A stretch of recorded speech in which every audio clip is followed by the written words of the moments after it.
Vamos a dar la bienvenida a nuestros invitados, ya lo comenté, está por aquí Gela Huerta, exdiputada federal del Estado de México, y también tenemos a Molay Maza, historiador de la Ciudad de México, y me dicen que tenemos un pequeño videíto, un pequeño fragmento de AMLO, que le dicen antes a los presidentes, les estaban ladrón, corrupto, asesino. Estimada Gela y Molay, vemos este fragmentito y comenzamos con su visión de cierre de este 2023 de la 4T. Entonces, si producción nos ayuda con ese fragmento, por favor.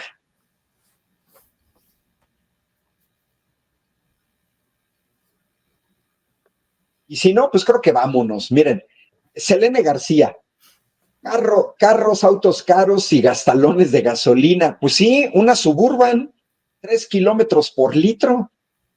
Yo he conocido autos Honda que dan 32 kilómetros por litro, 10 veces más, ¿no?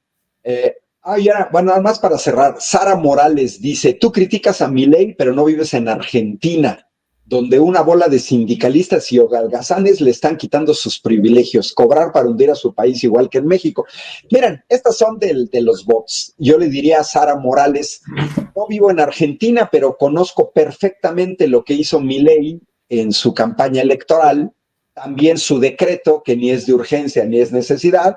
Todos vimos a Milei criticando a la casta, todos vimos a Milei incluyendo a gente de la casta en el gobierno, y sí le diría a Sara Morales que tengo muy buenos amigos argentinos y argentinas que tienen una visión totalmente distinta de la de ella, porque así es la pluralidad, a diferencia de los fascistas que quieren que haya una sola visión. Me dicen que ya tenemos el fragmento, vemos el fragmento, Gela y Molay, y entramos con ustedes. Entonces, por favor, el fragmento, producción. Como ustedes. Ándale. Pues sí, ese es un presidente querido, estimado. En contraposición, acabamos de ver un video donde a Milei, saliendo en la Casa Rosada, le diría a Sara Morales, si no vio el video, le gritan HDP, ¿no? Porque no creo que en Argentina todos los trabajadores sean holgazanes. Si así fuera, sería un país que no existiría. Pero vámonos. Gela, ¿cómo es este cierre de 2023 del gobierno de la 4T? Pues la verdad lo veo extraordinario. Tú sabes que yo he hecho un seguimiento, o si no te lo he platicado, un puntual seguimiento, al igual que supongo millones de mexicanos, sobre las múltiples, diversas obras en todos los aspectos que ha hecho el presidente, desde una economía que hoy es la 12ª del mundo, desde un sector privado, empresarios de mediano y gran tamaño que han duplicado algunas inversiones, tanto en el sector público como en el privado, el sueldo mínimo que está hoy duplicado, triplicado en algunos casos, en fin, en el caso de la frontera, que sabes que es más alto que en las otras partes de la ciudad, pero del país, pero que de todas maneras es altísimo, no se diga en el nivel de la infraestructura, trenes, hospitales, aeropuertos, carreteras, presas. En realidad podríamos estar haciendo, tal vez, si alguien se tomara la molestia de hacer un recuento de las obras en materia de seguridad social, de salud, de servicios a la población, infraestructura, etcétera, podríamos estar contando tal vez cientos, por lo menos cientos de cosas, además de las 100 cosas que el presidente prometió que iba a hacer, ¿no? Creo que hay más de un ciento de cosas que se podrían estar verificando, ¿no? Sobre en esta cuarta transformación. Así que creo que el recuento puede ser muy exhaustivo y puede ser muy positivo, y creo que todos tendríamos que estar muy, muy contentos de ver cómo tenemos un gobierno que a punto de culminar esto de la megafarmacia, ¿no? Es una cosa muy increíble. Creo que la derecha está muy enojada por el sentido profundo que tuvo, ¿no? Hacer una farmacia de esta magnitud. ¿Sabes qué creo? Que el presidente entendió que dejar todo el tema de los medicamentos a las fuerzas del mercado podía implicar lo que había estado pasando, que es una carestía que se produce también porque no le puedes dejar, así como no le puedes dejar al mercado la seguridad, no le puedes dejar solo al mercado la educación y los sectores más, la salud, por supuesto, no puedes dejar eso a las fuerzas del mercado porque el peligro de hacer los energéticos, por eso tanta lucha por la soberanía energética, porque si tú dejas solo a las fuerzas del mercado sectores tan importantes y de vital, que su funcionamiento es vital para la sociedad, entonces puedes estar generando, ¿no? Unos desajustes que en algún momento pudieran afectar gravemente a la sociedad. Dentro del sector salud, el tema de las medicinas y de que la gente tenga medicinas en tiempo y forma es muy importante porque puedes tener un sector salud funcionando, pero si de pronto tienes problemas con los medicamentos que la población necesita, entonces el sector salud, su buen funcionamiento, queda un poco desequilibrado. ¿Qué pasa cuando se resuelve el problema del mercado y las medicinas en un modo como este? Pues sucede que aunque el mercado pusiera, encarecía algún medicamento para subirlo de precio o para que al encarecerlo sea más demandado y por lo tanto pudiera tener precios diferentes, etcétera, lo que el presidente está diciendo, aquí hay una farmacia en donde habrá todos los medicamentos necesarios, ¿verdad? Del mundo, digamos, ¿no? Y entonces cualquiera que los necesite, ahora tenemos una infraestructura nacional, ¿no? En donde cualquier producto, si tú pides ahora cualquier cosa por esto de la Amazon y esas cosas, pues lo puedes recibir incluso mañana o dentro de muy poquitos días, ¿no? Entonces ya existe la infraestructura suficiente para que cualquier producto pueda ser mandado a cualquier parte de la República. Bueno, no voy a hablar a detalle de esta enorme idea, ¿no? Que tiene a la oposición casi llorando, porque justo todas las estrategias que tuvieran para generar problemas y obstaculizar el fluido de un Estado benefactor funcional, ahora el presidente, entendiendo justo eso, ¿no? Está poniendo muchos candados posibles. Yo estoy muy contenta, creo que todos los mexicanos tendríamos que tener la habilidad de buscar la información necesaria para entender que tenemos un gobierno, ¿no? Y que este sexenio ha sido el de un gobierno que realmente hizo una profunda transformación en la sociedad. Termino diciendo que me parece que el drama real, tal vez uno de los únicos cosas que yo podría pues no criticar, pero casi, ¿no? Es que al presidente echarse la responsabilidad personal casi de manejar el tema de la comunicación, de la política de comunicación del gobierno y dejar todo en la mañanera, me parece que el presidente no midió o no se midió de manera adecuada que podría esa estrategia ser insuficiente. Tal vez no para su gobierno, porque Andrés es un genio de la comunicación política y nuestro presidente ha sabido, pues, ¿no? Manejar bien estas dificultades de enfrentar a los medios convencionales. Pero yo creo que en un sexenio venidero, si no se replantea de manera muy, muy formal, estratégica y bien pensada una nueva política de comunicación social para el gobierno, sí es posible que haya más dificultades. Mira, te digo una cosa y con esto cierro. ¿Cómo es posible que el 40% de la población, 30 para Xochitl y a lo mejor 10 para Movimiento Ciudadano, no quiera a un presidente que ha transformado de la manera en como Andrés ha transformado este país? Hay gente que dice, no, Claudia está muy alta en las encuestas, y sí, sí está muy alta, igual que el presidente, pero si tú mides la cantidad de gente que no quiere al presidente y que no quiere al próximo gobierno morenista que estoy segura que tendremos, significa que hay mucha gente descontenta y odiadora. ¿Y por qué la hay? Porque está desinformada.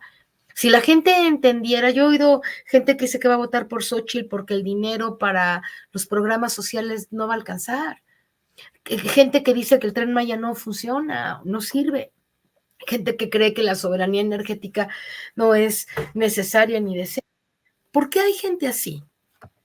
¿Sabes por qué? Porque está desinformada. Porque oye a Loret de Mola y a las RAC y los medios convencionales, porque para empezar no tiene acceso a Internet y a otras formas de comunicación. Entonces, el no haber intentado tener algún tipo de injerencia o de difusión más amplia de los logros de la Cuarta Transformación, tiene a un país casi dividido a la mitad, todavía no, pero casi, ¿no? A pesar de los monumentales, fíjate lo que te digo, querido amigo, queridos amigos, monumentales logros que ha habido en esta transformación. No creo que ni todos los sexenios de este país, en todos los sexenios del siglo anterior, en este país, se hayan logrado la cantidad de cosas positivas para la población que hoy tenemos en México. O sea, un sexenio podría estar compitiendo tal vez con 10 o 20 sexenios anteriores, si no es que más, ¿no? Trenes, presas, esta cosa de la presa del Cuchillo, que es una obra magnífica, aeropuertos, ¿no? Es increíble, carreteras, decenas, miles de kilómetros de carreteras en todo este país, haber salido de la pandemia como salimos, las vacunas, haber salido del problema de Acapulco, que aunque sigue, ¿verdad? No tuvo de lejos, ni de lejos, la magnitud que en el Prianato hubiera tenido. Y sin embargo, la gente no ve, no se da cuenta, no valora. Mucha sí, nosotros, ¿no? Los que vamos a este programa, los que estamos aquí. Pero tú te sientas en una mesa de Año Nuevo, ahora que próximamente lo haremos todos, y la mitad de la gente que está ahí odia al presidente y cree que no se ha hecho nada en esta transformación. Y eso es un poco o un mucho responsabilidad de una fallida, en mi opinión, política de comunicación que no acompañó al presidente de México en sus mañaneras y que fue insuficiente tal vez para poder darle a conocer a todo el público y realmente tener un nivel de información y de debate que hiciera que las cosas estuvieran un poco menos en contra de nosotros. Pero bueno, por aquí la dejo, querido amigo. Molay, ¿cuál es tu visión de este cierre de sexenio, Molay? ¿Cómo la ves tú? ¿Cómo la ves desde tu perspectiva, de lo que has visto, de lo que escuchas, de la gente con la que trabajas, etcétera? ¿Tú cómo la ves, Molay, este cierre de año y prácticamente cierre de sexenio? Porque el próximo diciembre, pues ya no vamos a estar hablando, aunque sí podemos, vamos a estar hablando de la herencia de Andrés Manuel. Pues primero saludarles, muchas gracias, profesora Gela, profesor Ángel. Para mí es un honor estar acá con ustedes en esta mesa y conversar sobre el fin de este año y sobre el fin del sexenio y mandarle un abrazo muy cariñoso a todo nuestro auditorio, nuestra audiencia que está ya en su casita o en el trabajo o en la repetición de este programa. Un fuerte abrazo y que tengan un 2024 de mucha lucha, de mucha organización y de mucho conocimiento. Pues a mí se me hace que estamos en un momento muy favorable, tal vez desde el punto de vista de la izquierda es el mejor momento en el que hemos estado en toda la historia de la izquierda en nuestro país. Es para los que sean muy críticos del gobierno de Andrés Manuel o para los que estemos con el gobierno de Andrés Manuel desde posiciones de izquierda, nunca hemos tenido una correlación de fuerzas tan favorable como la que tenemos hoy en día. Nunca hemos tenido los espacios de libertad para la discusión política, para la organización, para la movilización, para la discusión teórica, para la publicación de nuestras ideas. Nunca hemos tenido un terreno tan favorable para conversar con nuestro pueblo y para profundizar la democratización. Yo creo que una de las obras que son intangibles, ¿no? Porque no se ven en un monumento, no se ven en una obra pública, pero una de las más grandes obras de este sexenio, de la victoria de Andrés Manuel y de este primer gobierno democrático y popular, es justamente la construcción de la democracia, los primeros pasos que nuestro pueblo está dando en la construcción de la democracia y que es una democracia que tiene que ser popular, que tiene que ser humanista, que tiene que ser radical y que tiene que irse profundizando cada vez más. La democracia tiene que estar observando quién necesita, en dónde hay derechos que no se han ganado, en dónde hay derechos que no se han logrado, en dónde hay privilegios que necesariamente ultrajan derechos, privilegios de minorías que ultrajan derechos de mayorías, y la democracia tiene que observar justo en dónde están esos elementos, y hemos dado pasos históricos muy profundos en ese sentido.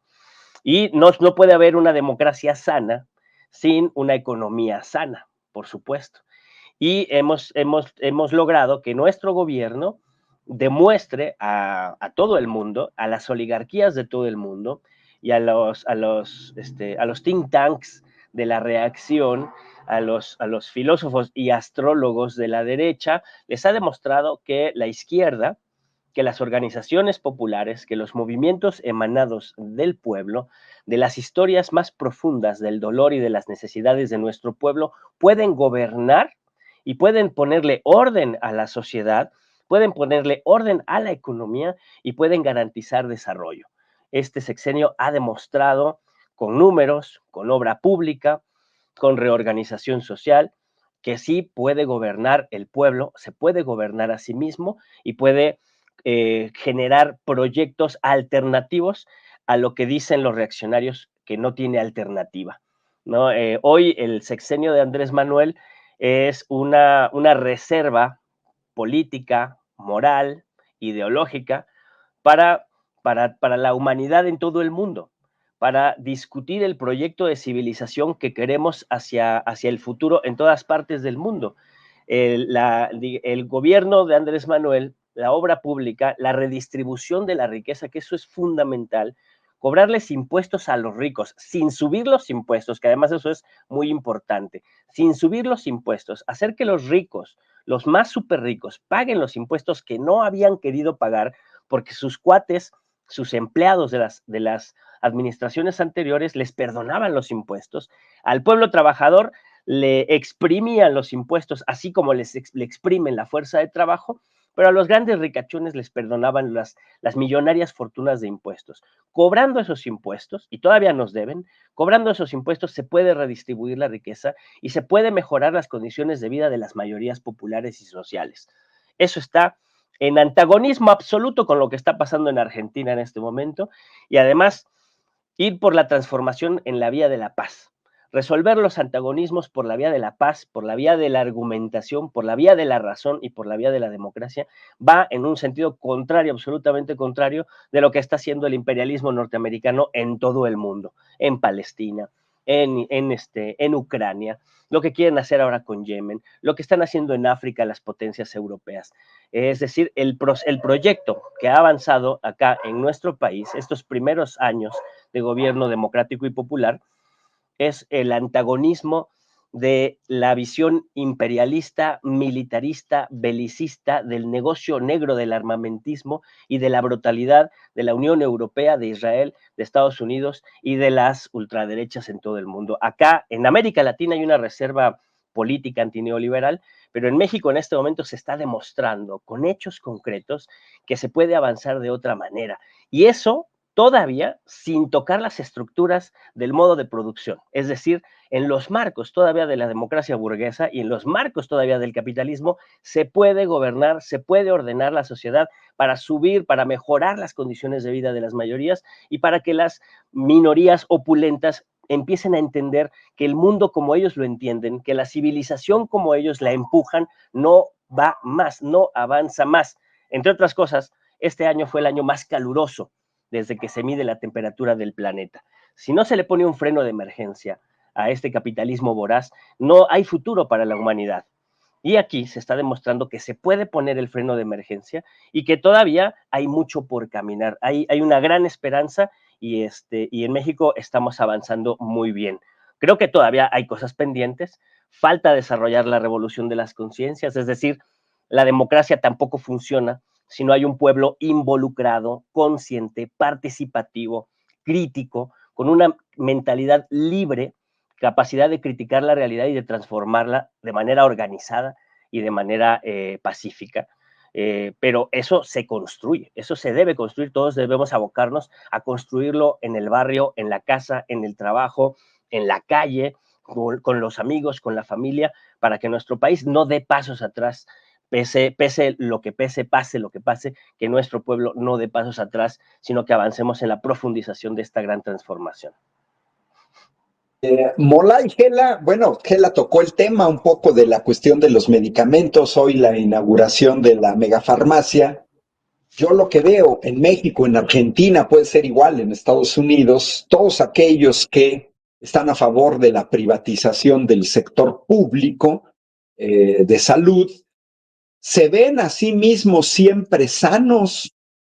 Pues ahora sí que como dice el dicho, que Dios los agarre confesados, porque no los quisiera ver enfermos crónicos con necesidad, por dar un ejemplo, de que necesitaran parches de buprenorfina de 20 miligramos, porque cada caja con 2 parches cuesta 1,700 pesos, es decir, 900 pesos cada parche, y que son necesarios para aliviar el fuerte dolor en personas que se espera que necesiten medicamento para el dolor todo el tiempo, durante un periodo prolongado. O esta gente pareciera ser que nunca se van a enfermar o que nunca van a necesitar de una quimioterapia, porque pues un costo promedio de una quimioterapia en el sector privado ronda los 400,000 pesos. O yo tengo amigos que han sido operados en hospitales privados donde la operación les cuesta 1,000,000 de pesos. Y esta gente que de manera muy facilona critican al gobierno de la 4T por todo lo que está haciendo en el sector salud, pues se ven a sí mismos como siempre sanos, pero yo creo que no tendrían la capacidad económica o nos tendríamos que ir a los seguros de gastos médicos mayores, 5,000 pesitos mensuales, 60,000 pesos al año para pagar un seguro de gastos médicos mayores que ni siquiera les va a cubrir todo. Creo que ahí viene la diferencia. Esta cuestión de defender un sector de salud pública que es una cuestión de solidaridad, es una cuestión donde gente como yo, por ejemplo, que tengo más de 40 años de aportar al Seguro Social, y pues nunca lo he utilizado. Así funcionan los sistemas solidarios, no como por aquí escribió que los sindicalistas son huevones, etcétera.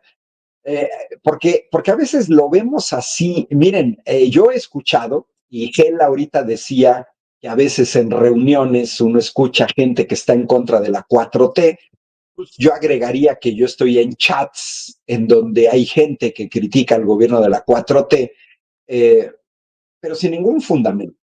Y eso ha servido incluso para discutir, para politizar a la gente, que ya no nada más necesitamos los medios, sino que también todos nos convertimos en comunicadores y en nuestro entorno vamos dando estos datos, pues porque sí, hay gente que pareciera ser que son como esos changuitos que les tapan los ojos y que no ven la realidad. Eso también forma parte de la población de México. Afortunadamente, pues es la minoría, no es la mayoría y ni siquiera es, como dice la derecha, la mitad de la población. Si fuera así, estaríamos ante un escenario muy complicado en 2024 para las elecciones.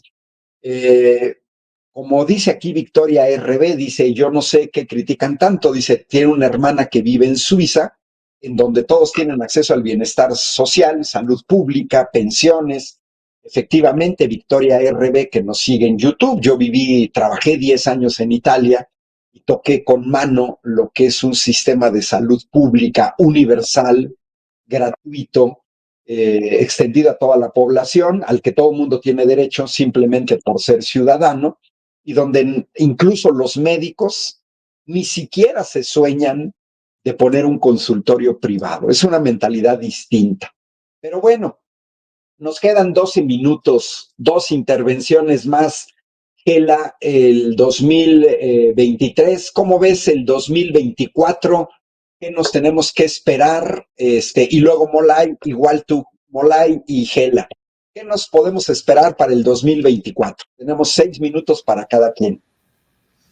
Bueno, yo creo que nos podemos esperar cosas muy extraordinarias. Primero, creo que efectivamente la cuarta transformación va a haber la posibilidad de construir un segundo piso con Claudia Sheinbaum. Creo que no hay muchas dudas acerca de que se puede ganar con algún buen margen. Yo soy un poco menos optimista que tú en cuanto al margen. Creo que las encuestas, si es que decidimos creer que ese oráculos en donde hay una síntesis de todas, habla de un 60% de la población en favor de el cambio, de la transformación, y un 40%, 30 con Xochitl, o 25 dicen algunas, ¿no? Más 7, 8, 10 a veces que le dan a Movimiento Ciudadano, hablan de un total, pues sí, de casi 40% de la población, alguna indefinida, que no están, digamos, con el movimiento transformador.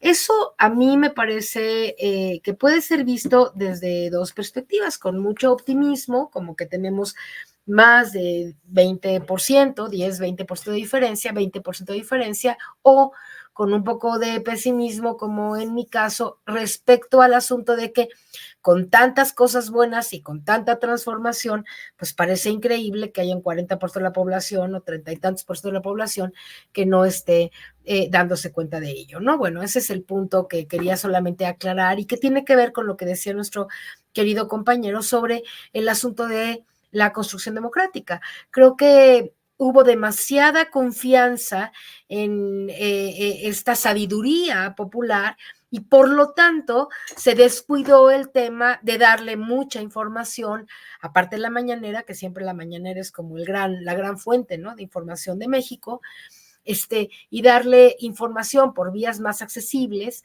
además de las redes que son tan importantes, pero que lamentablemente pues no llegan a todo el público masivo.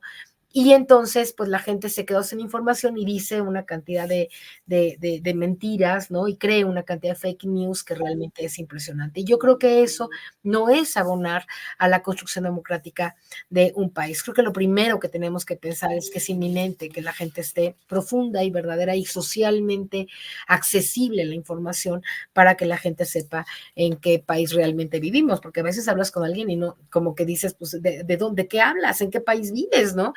Desarrollo económico, tenemos en México inflación controlada, bienes materiales para mucha más gente, 5 millones de personas salieron de la pobreza extrema, todos los bienes públicos, ¿no? Toda la gente tiene algún tipo de programa en su casa, ya sea si hay un discapacitado, si un mayor de edad, becas para niños jóvenes, etcétera, ¿no? Dinero, mucho dinero del Producto Interno Bruto se está repartiendo ahora sí entre la población necesitada y no, porque el programa para mayores adultos pues se da a personas que incluso tienen dinero, etcétera. Bueno, ¿qué veo para el 24? Veo un país con mucho futuro, veo más desarrollo, veo algunos problemas en la constitución de los aparatos de los aparatos legislativos, de las cámaras, porque pienso que la oposición intentará, incluso a través de fraude, posicionarse con algún tipo de mayoría que le dificulte a la doctora Claudia Sheinbaum una gobernabilidad fluida. Sí lo veo que ellos tienen mucha experiencia, veo que van a querer meter a toda la gente más, no sé, ¿no? La que más le sabe pegar al régimen, la que más pelea, la más broncuda, agresiva y difícil, y eso pondrá a las cámaras, creo yo, no a los legisladores, en situaciones más o menos complicadas. Sin embargo, pues espero que con una buena estrategia se logre una mayoría calificada que nos permita seguir haciendo los cambios que vienen. Pero en general soy muy optimista en este aspecto de la continuidad de la cuarta transformación y espero que haya muchas posibilidades de mejorar, sobre todo los temas comunicacionales, como ha sido mi sistemática insistencia en este programa y en algunos otros, querido amigo, pero en general, pues muy optimista para el futuro 24.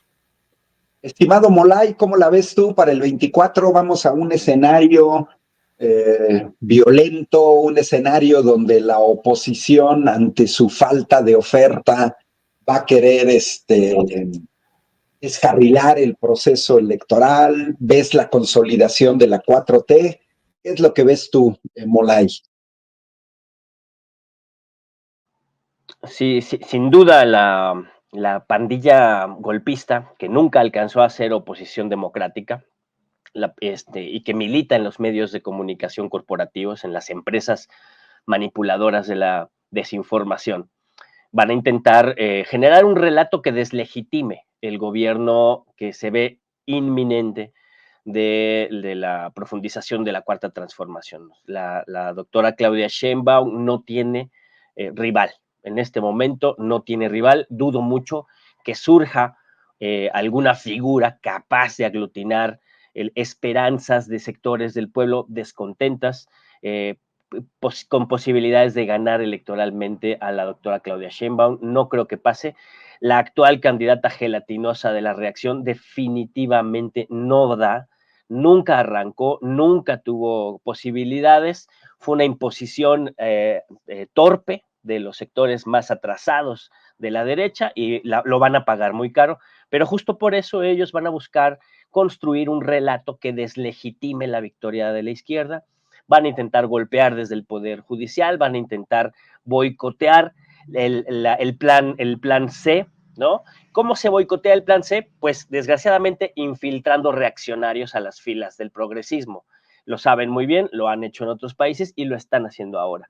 Entonces, en este proceso en el que estamos abriendo todo el espectro de la incorporación para quienes quieran empujar la transformación, pues los que tenemos que ser más vigilantes somos los que estamos abajo, el pueblo, los que somos la gran mayoría, los que necesitamos Estado para resolver problemas colectivos, somos el pueblo, las mayorías, y tenemos que vigilar a todos los que se vayan incorporando al nuevo proceso para que garanticemos que primero ganemos 2/3 de la Cámara del Poder Legislativo, diputados, senadores, que la presidencia, pues que la refrendemos y que los que ganen esas mayorías en el Poder Legislativo no se echen para atrás, que no anden luego negociando ahí en lo oscurito para echar atrás las reformas que les manda el Ejecutivo o que el pueblo impulsa también, ¿no? Por ejemplo, ahorita tenemos el tema de las 40 horas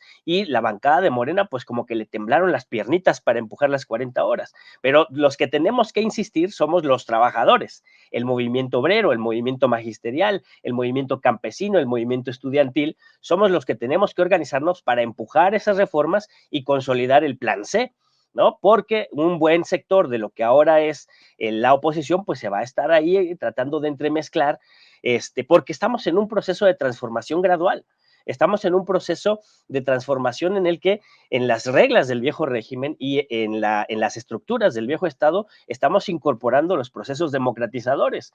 No estamos expulsando a las viejas castas para incorporarnos democráticamente y transformar al país. Estamos conviviendo con las viejas castas para poder transformar las estructuras de dominación y convertirlas en estructuras de democratización. Pero ese proceso es muy lento y depende de la correlación de fuerzas. Entonces hay que ganar correlación de fuerzas, hay que construir mayorías para evitar que el relato desestabilizador pegue, para lograr la reforma del Poder Judicial, para lograr la reforma del Poder Electoral, que hoy por hoy no es democrático ni está a favor de la transformación. Al contrario, a pesar de esos núcleos que tienen la responsabilidad de organizar las elecciones, pero luego se convierten en un poder allí que trata de trabar la transformación, pues también tenemos que lidiar y también hacer la reforma del Instituto Nacional Electoral para que se democratice y pasar a una etapa de reforma del Estado integral. Sería, yo creo, el 2024 el inicio de la segunda etapa del primer momento de la reconstrucción nacional, ¿no? Porque todavía hay muchos pendientes, ¿no? Tenemos todavía la violencia que nos heredó el calderonato, ¿no? Y a eso hay que irlo frenando por primera vez en la historia, desde que inició la guerra contra el narco y la violencia prianista. tenemos índices en los que ya se está, tendencias a la baja en la violencia, pero hay que seguir insistiendo en ese avance. Y tenemos, pues, el neoliberalismo nos aventó a 50 millones de seres humanos a la pobreza, ¿no? Ahorita tenemos 5 millones que han salido de la pobreza, pero todavía nos faltan otros 49 millones, ¿no? O sea, 45 millones de seres humanos que salgamos de la pobreza y que vivamos en una república, entendiendo república como un régimen político-social donde no existen los privilegios y donde nadie se queda atrás. Creo que para allá vamos y en eso soy optimista. Se nos echó el tiempo encima. Muchas gracias a David en los controles técnicos. Yo coincido con Molay. También veo un poco de desencanto en Gela. Pero bueno, las cosas son graduales. Y justamente ahorita estaba yo revisando esta proporción. Vamos a darla por buena, de una proporción de 6-4. Bueno, pues yo les recordaría que en el año 2000 la proporción del PRIAN, lo que es el PRIAN, el PAN y el PRI, con respecto a las fuerzas progresistas en México, pues era ni más ni menos que de 80% a 17%. Es decir, en el año 2000, 8 de cada 10 mexicanos apoyaban al PRIAN en el año 2000. Para el año 2006, y con el fraude que tuvimos, el más documentado y más escandaloso de la historia de México, la proporción era 60-35. Es decir, todavía 6 de cada 10 mexicanos apoyaban al PRIAN. En el 2012 creció esta proporción de apoyo al PRIAN a un 66%, es decir, a 2/3 partes. Y yo recuerdo, tengo el dato preciso, que en 2018 es donde comienza a darse la vuelta a la tortilla, porque la coalición Juntos Haremos Historia ganó las elecciones con el 53%, y digamos, en 2018 es la primera vez en décadas que el PRIAN pasa a ser minoría. El PRIAN, ya juntando votos del PRI y del PAN, alcanzaron el 47%. Entonces, pues más o menos con datos oficiales, pues estábamos mitad y mitad.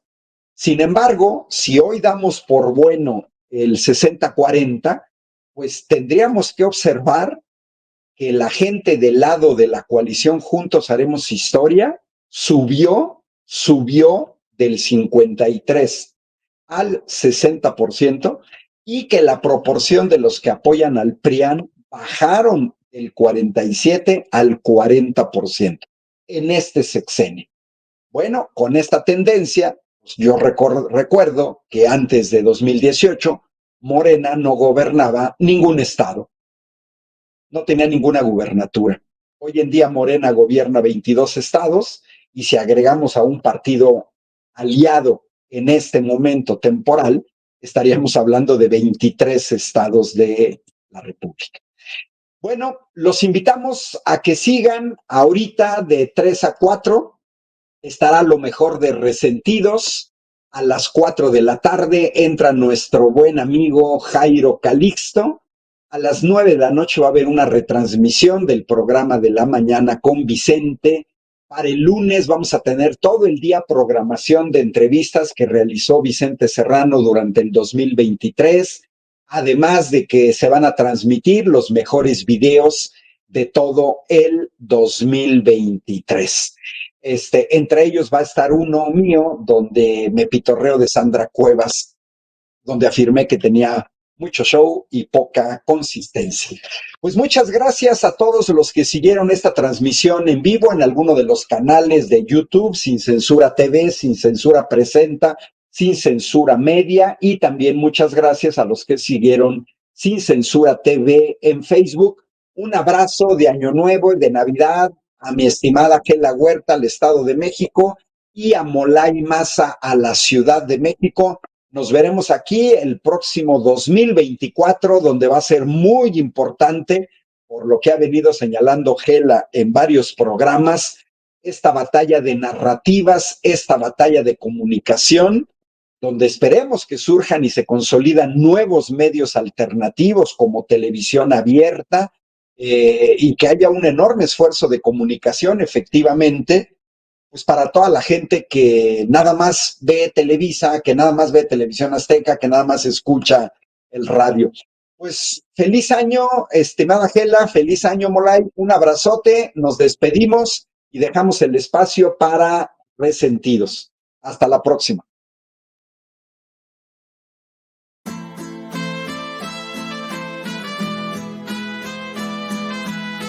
Otra prensa que es luz y claridad en la noche oscura. Hay quien tiene remedio y hay medio sin cura. Hay una prensa que nutre la perfecta dictadura y le declaró una guerra abierta a la cultura. Hay otra prensa dispuesta a enfrentarse a esta locura, sincero, sin pero, sin miedo y sin censura.